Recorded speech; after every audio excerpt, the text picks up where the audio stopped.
Prior to desktop and mobile video technology becoming commonplace, if a business wanted to use live interactive video over the internet, the primary option was to invest in a dedicated video conferencing system, which housed the hardware on site.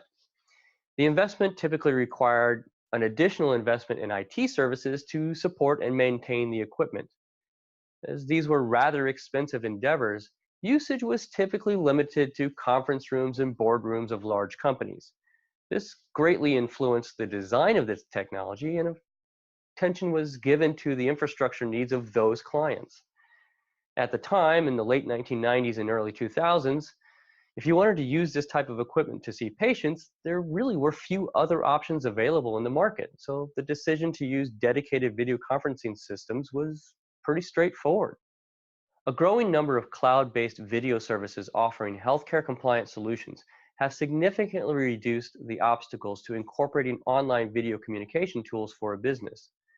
With the availability of mobile devices that can support live video, the typical office desktop system now being powerful enough to run live video software, and cloud-based video communications as a service companies now offering very low pricing, this allows entry into the telehealth space as an attractive option for smaller clinic practices, as well as less burdensome for large systems.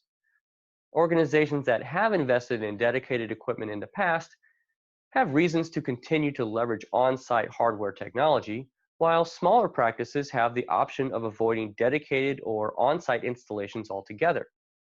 There is no one-size-fits-all video solution for healthcare.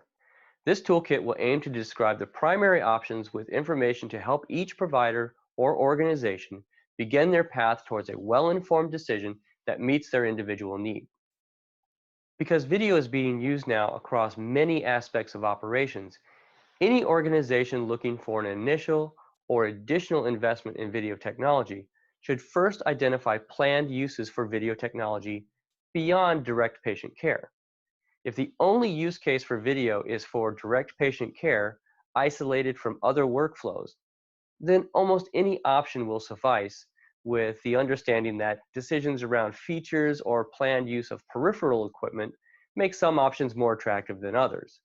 However, if the intent is to incorporate video technology within the communications infrastructure, integrating it into the office and patient care workflow, then the additional requirements of the overall system will dictate which technology investments are made.